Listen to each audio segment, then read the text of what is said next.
तत्पश्चात ध्रुव चरित्र सुनाया गया। ध्रुव ने भगवान की प्राप्ति की, वन में जाकर के ठाकुर जी को अत्यंत आनंदित करके प्रसन्न किया। और ध्रुव ने अपनी भक्ति में भगवान से व्यसन मांगा, एडिक्शन। ठाकुर जी, मुझे इतनी अच्छी बात लगती है ध्रुव जी की। ध्रुव जी भगवान से कहते हैं, भगवान कहते हैं वरदान मांगो ध्रुव, क्या चाहिए? तो ध्रुव जी कहते हैं कि भक्ति मुह प्रवहताम त्वयि में प्रसंगो भूयादनंत महता ममलाशयाना ये नांजसोल्वणमुरुव्यसनं भवाब्धिं निश्चय भवद्गुण कथा मृतपानमतः। देखो, एक बात मैं 2-3 कथाओं से कहता आया हूं, आपको भी कहूं। भक्ति में यह जरूरी नहीं कि आप कितनी देर बैठते हो ठाकुर जी के सामने। भक्ति में यह जरूरी नहीं आप कितनी परिक्रमा लगाते हो। भक्ति में यह जरूरी नहीं आप कितनी माला करते हो। भक्ति में यह जरूरी नहीं आप ठाकुर जी का कैसा श्रृंगार करते हो, कैसा भोग पधराते हो। यह सब आवश्यक नहीं है। भक्ति में आवश्यक क्या है? आपका प्रस्तुतिकरण कैसा है, आप ऑफर कैसे करते हो ठाकुर जी को। जो भी कर रहे हो वो किस प्रकार से, आपके भाव कैसे हैं उस समय। हम लोग करते हैं ना कि लोगों से पूजा करते हो, सुबह सुबह कुछ करते हो, पढ़ो, हाँ हनुमान चालीसा करता हूं। दूसरे दिन सुनने बैठो, कैसे करता हूं, जन मन हनुमान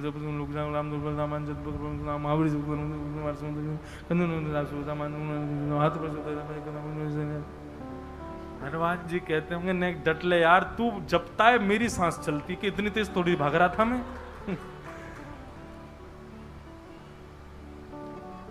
नाम जप करते हैं, नाम जप करते करते, सही बता ना, नाम जप करते करते माला कई बार हाथ से छूट जाती है पूरी होने से पहले, कितना कष्ट होता है। राम बड़ी मुश्किल से तो करी थी, हो गई।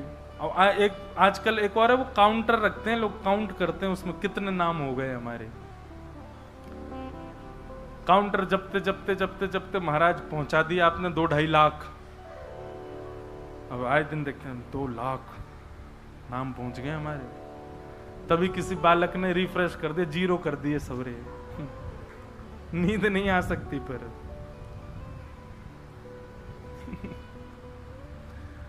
अरे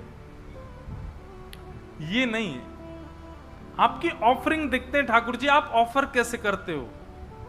मैं कहा करता हूं कि पाव भाजी ढकेल पे खाओ बाहर रोड पे, कितने रुपए की मिलेगी? 15 रुपए की मिलेगी। वही पाव भाजी 7 स्टार होटल में जाके ऑर्डर करो, 1000-1500 की मिलेगी। अंतर क्या है? ऑफर। आपको वो उसका प्रस्तुतिकरण, उसकी ऑफरिंग देखो। वो आपको एक सामान्य से कागज की थाली में दे रहा है, वो एसी चल रहे हैं महाराज, बढ़िया झूमर लगा महंगा वाला, ऊपर टेबल पर बैठे हो और महंगा तो मिलेगा ही।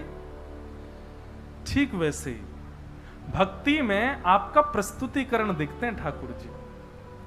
स्तुति सब गाते हैं पर हर किसी की स्तुति का प्रस्तुतिकरण देखो। अब यहां पर ध्रुव जी क्या कह रहे हैं भगवान से कि नाथ मेरी भक्ति पता कैसी हो, मेरी भक्ति ऐसी हो जैसे एक व्यसनी होता है, व्यसनी व्यक्ति होता है, एक नशेड़ी व्यक्ति की तरह मेरी भक्ति हो।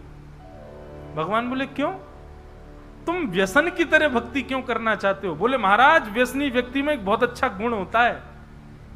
बोले कैसा गुण होता है? बोले व्यसनी व्यक्ति हर चीज में यही सोचता रहता है मैं अपना व्यसन कैसे भोगूं। जैसे आज मौसी के बच्चे आए हैं, आज तो हम पिएंगे। मौसी के बच्चे आए, आज बहन की शादी, आज तो रह ही नहीं सकते, आज तो शादी है। उसको हर चीज में क्या बहाना चाहिए कि मुझे पीना है, मुझे खाना है।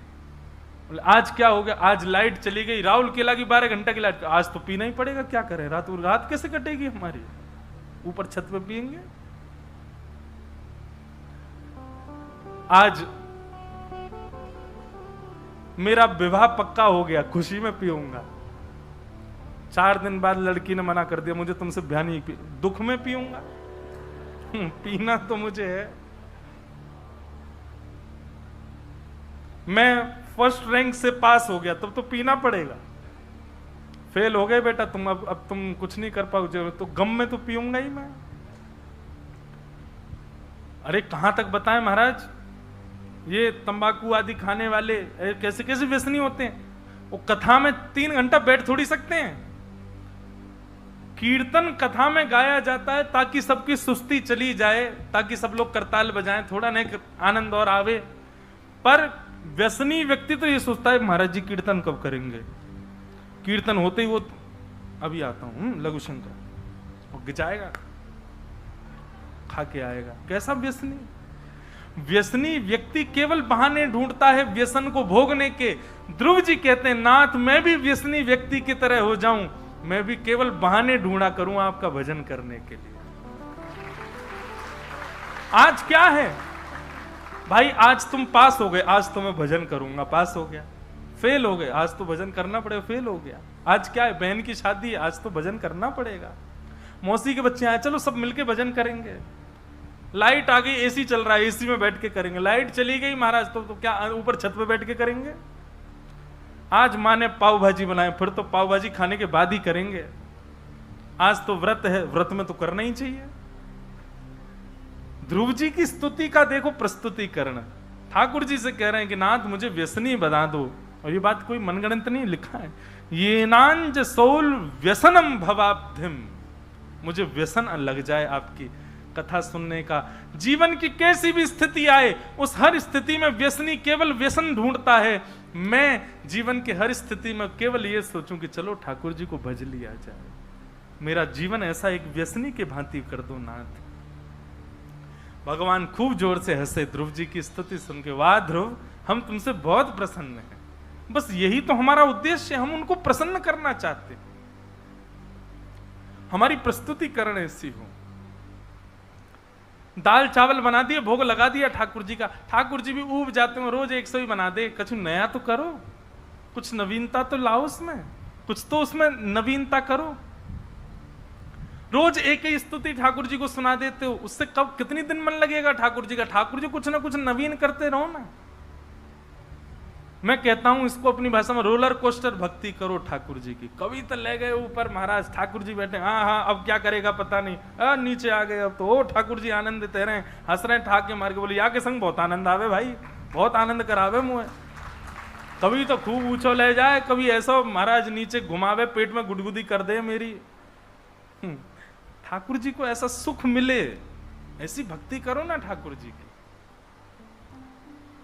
50 साल हो गए एक ही तरीका से वही चल रहा है, जैसा 50 साल से है वैसी भक्ति चल। ठाकुर जी नहीं बैठते फिर वहां पे, अपना प्रतिनिधि छोड़ दे, तो तुम रहो यहाँ पे, अपनी मूर्ति को जो तू रहे यहाँ पे, तू ही खा इसके दिन के रोज के चना बादाम, मुझ पे नहीं खपते।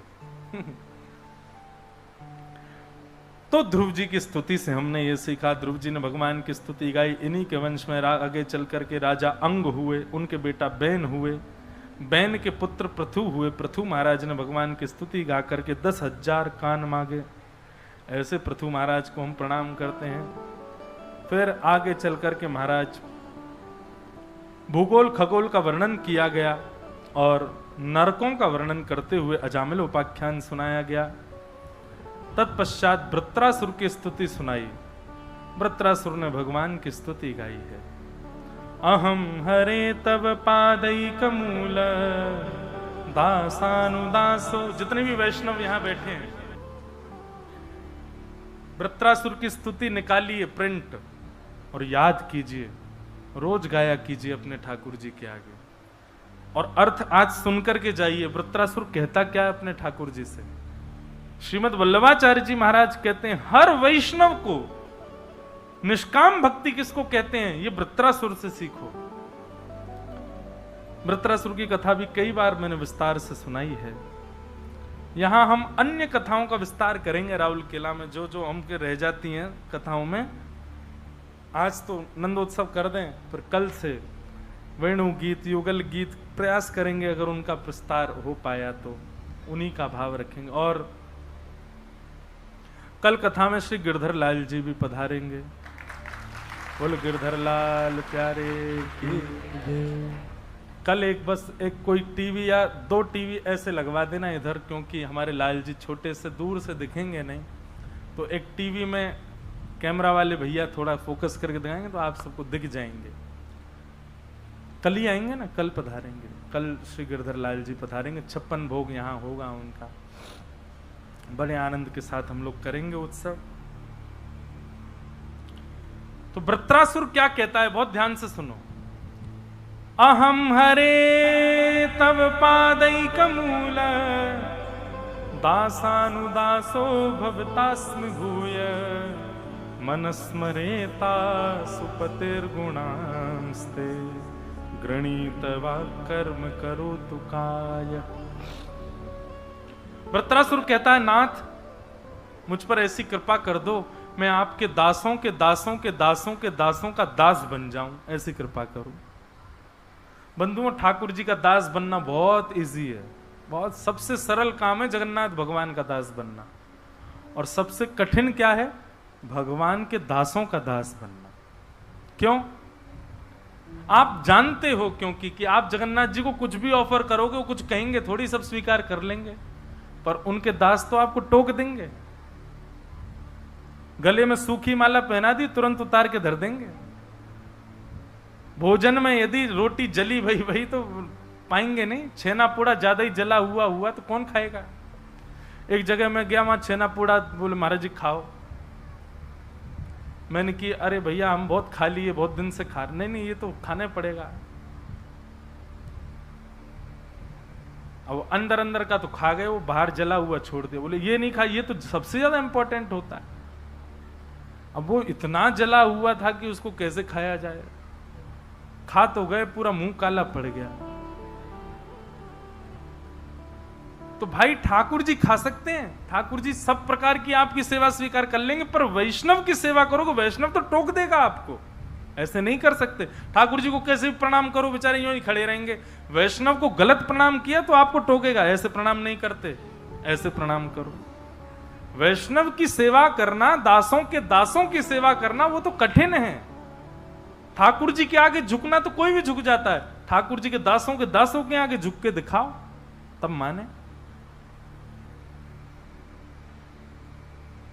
भरी गर्मी पड़ रही है, फर्श बिल्कुल गर्म हो गया, तभी कोई वैष्णव दिख जाए तो नियम है कि जहां दिख जाए वहीं प्रणाम करो। कैसे करोगे? पृथ्वी तो गर्म है, नहीं कर सकते।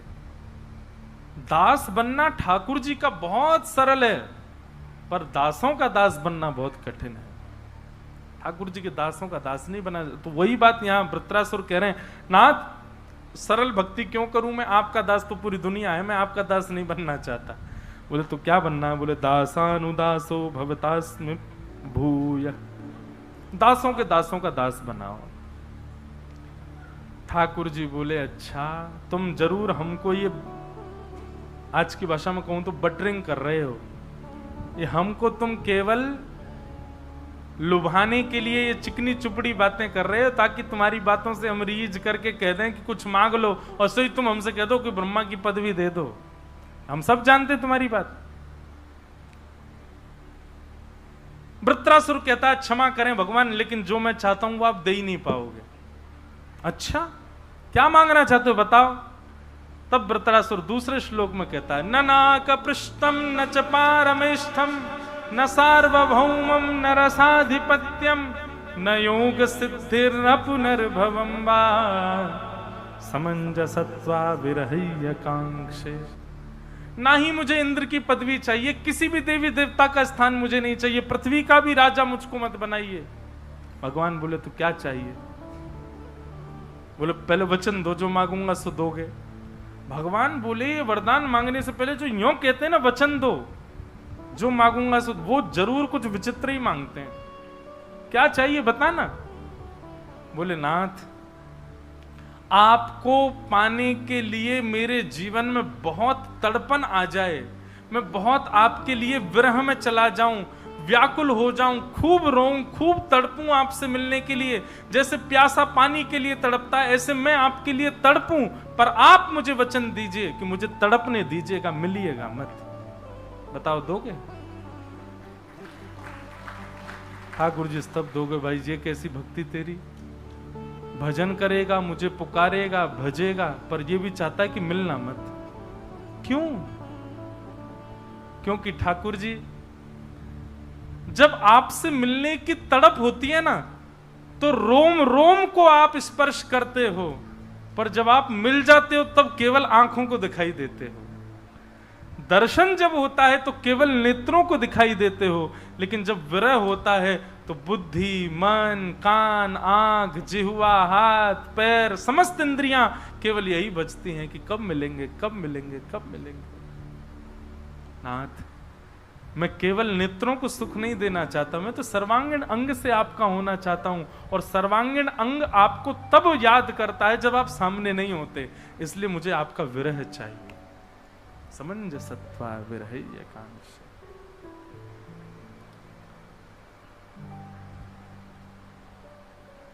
इस प्रकार वृत्रासुर ने भगवान की स्तुति गाई। बोलो भक्त वत्सल भगवान की। ऐसे ऐसे प्रसंग हैं भैया भागवत में, कहां ले जाएं हम इनको। इतनी कथा करते हैं पर हर बार हर कथा में कुछ नवीन भाव प्रकट हो जाता है। आगे श्रीमद् भागवत में प्रहलाद चरित्र सुनाया गया, जहां पर भक्त प्रहलाद ने एक विपरीत कुल में, विपरीत खानदान में, विपरीत परिवार में, विपरीत समाज में, विपरीत माहौल में रह करके भी भगवान को प्राप्त किया। मैं कहा करता हूं कथा में, माताजी डॉक्टर, पिताजी डॉक्टर और उसके बाद बेटा भी डॉक्टर बन जाए कोई बड़ी बात नहीं है, लेकिन माताजी भी डॉक्टर नहीं है, पिताजी भी डॉक्टर नहीं है, परिवार में दूर दूर तक कोई वैद्य नहीं है, और फिर बेटा डॉक्टर बन के निकले तो उसकी बड़ी प्रशंसा होती है। ये भी भक्त हैं, वो भी भक्त हैं, आगे भी भक्त हैं, पीछे भी भक्त हैं, चारों तरफ भक्ति भक्त हैं, उसमें तुम भी भक्त हो गए, कोई बड़ी बात थोड़ी है। लोग बाग कहते हैं महाराज जी स्कूल का माहौल हमारा ऐसा, कॉलेज का ऐसा, कॉलेज वहां ऑफिस का माहौल बड़ा अलग सा है, वहां हम भक्ति नहीं कर पा रहे हैं, क्या करें। प्रहलाद जी का चरित्र सुनो। प्रहलाद जी ने माहौल का त्याग नहीं किया, प्रहलाद जी ने परिवार का त्याग नहीं किया, प्रहलाद जी ने विद्यालय का त्याग नहीं किया, प्रहलाद जी ने राक्षसत्व का त्याग नहीं किया, हर चीज को स्वीकार किया, क्योंकि सब वस्तु भगवान ने प्रदान की है। सबको स्वीकार करते हुए सबके बीच रह करके भजन किया। इसलिए भैया परिस्थितियों को मत कोसो ठाकुर जी के भजन के लिए। प्रहलाद जी महाराज ने बीच राक्षसों के रह करके भजन किया। आज पिता ने प्रहलाद जी को पकड़ करके कहा, तेरा स्वामी, तेरा नाथ हरि कहां है, बता, मैं आज उसको देखूं। बोले खंबायु अग्निम सलिलम महिम च ज्योतिम से सत्वानि दृशो द्रुमादिन यत्किंच भूतम प्रणमेदनन्यम। पिताजी, सरित्स्र मुद्रांश हरे शरीरम, संसार में दिखने वाली हर वस्तु हरि का शरीर है, सब कुछ हरि है, सब जगह वो विद्यमान है। बोले अच्छा इस खंबे में है? बोले हाँ मुझे दिख रहे हैं। जैसे ही खंभ भेदन किया भगवान नृसिंह प्रकट हो गए। बोलो नृसिंह भगवान की। क्या नृसिंह भगवान खंभों में रहते हैं? नहीं, खंबे में नृसिंह भगवान नहीं है। प्रहलाद के विश्वास में नृसिंह भगवान है। प्रहलाद का भरोसा है कि यहां नृसिंह है, इसलिए भगवान वहां नहीं जहां मंदिर, भगवान वहां जहां आपका विश्वास।